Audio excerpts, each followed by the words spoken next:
Ya, Anda masih bersama kami di Halo Indonesia dan dalam segmen bincang kali ini kita akan membahas tentang menjaga aset bangsa. Ya, Dika, kalau kita lihat banyak naskah kuno yang bersejarah rusak itu gimana perasaannya? Sedih pasti ya. Sedih karena sayang banget itu aset yang harusnya dijaga dan memang harusnya generasi kita bisa melihat itu juga. Betul sekali, jadi harus maksimal mungkin harus dijaga. Betul. Ya. Ya, pemirsa, banyak tempat sebenarnya bisa kita kunjungi untuk belajar dan juga menyaksikan sejarah Indonesia. Ada monumen, kemudian ada museum, Ya. apalagi perpustakaan. Betul. Betul. Dan salah satunya adalah Perpustakaan Nasional Jakarta yang menyimpan banyak sekali bukti sejarah.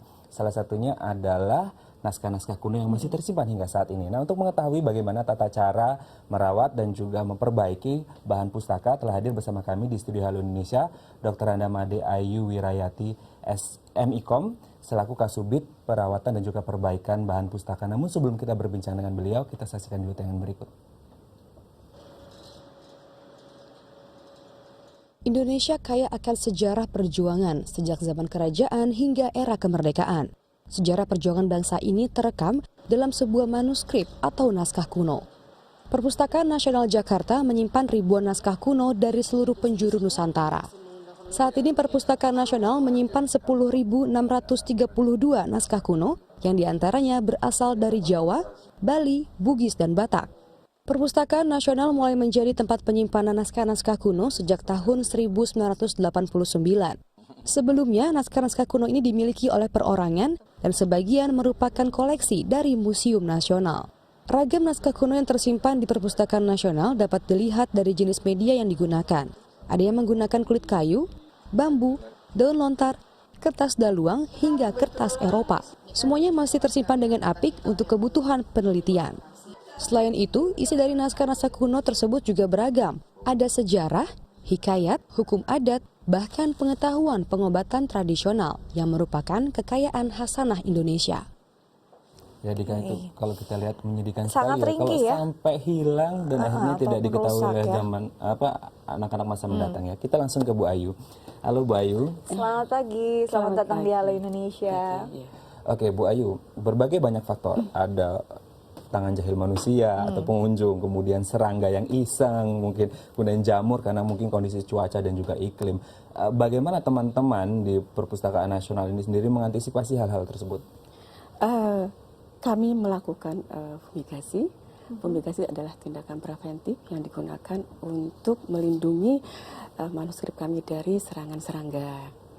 Selain itu juga kami melakukan konservasi untuk manuskrip yang memang sudah mulai mengalami kerusakan agar tidak mengalami kehancuran nantinya. Oke, dan ini memang sangat dijaga ya. Tapi kalau kita bicara tentang koleksinya sendiri ini dari tahun 89 ya, sudah ada. Dan sampai sekarang 10.000 lebih. Iya. Dari mana saja dan bagaimana bisa mendapatkan ini? Ada memang milik Perpustakaan Nasional sendiri, ada beberapa dari hibah, ada beberapa juga dari pembelian. Oke, dari wilayah mana saja Bu sampai 10.000 lebih? Ada di seluruh Indonesia ada kami memiliki. Ya, dari seluruh Indonesia ya. Yeah. Nah, kalau kita berbicara Bu, ini kan barang-barang bersejarah kuno dan pastinya sudah sangat berumur dan pasti ringkih. Pasti ada kemungkinan suatu saat akan rusak dan hilang. Betul. Mau tidak mau kenyataan itu pasti akan ada. Nah, bagaimana teman-teman kemudian supaya tidak hanya merawat tapi juga supaya ini berkelanjutan?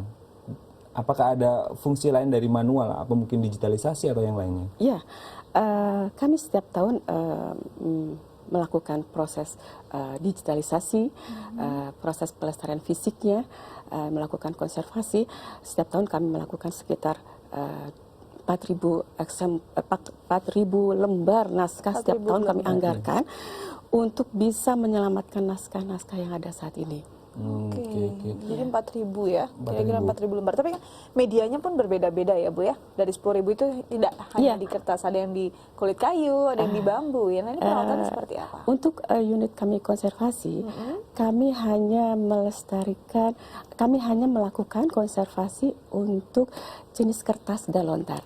Sedangkan untuk kayu, kulit bambu belum kami lakukan karena untuk kayu kulit bambu itu mungkin lebih kuat ya kondisi fisiknya dibandingkan dengan media kertas.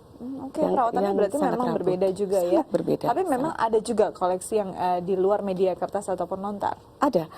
Perpustakaan Nasional memiliki media selain kertas, lontar, kulit dari kayu, bambu. banyak. Jadi sekali. cukup lengkap Iya, sebenarnya ya. Oke. Bahan apa saja sih Bu yang paling rentan atau ringkih ketika memang dilakukan perawatan?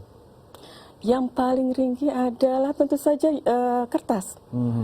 Karena kertas ini kan sangat mudah sekali dirusak. Ya. Rusak Serangga karena, ya? rusak karena serangga, rusak karena penyimpanan yang salah, karena temperatur yang lembab, sehingga menjadi rapuh karena keasaman tinggi. Apalagi kalau naskah kuno itu biasanya sudah berumur lebih dari 50 tahun, pasti mengalami kerapuhan secara bertahap, dan itu kerapuhannya harus dihentikan, kalau tidak akan hancur naskahnya nantinya. Oke, ini menghentikannya dengan cara apa? Iya. Apakah ada proses kimiawi di Iya. sini?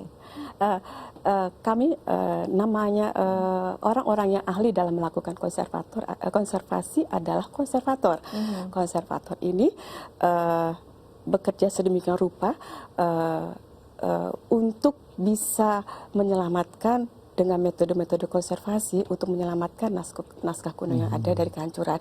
Proses yang dilakukan sangat teknis sekali, namanya adalah deasidifikasi, menetralkan keasaman. Ketika keasaman dihentikan, kami berharap kerapuhan akan terhenti seketika.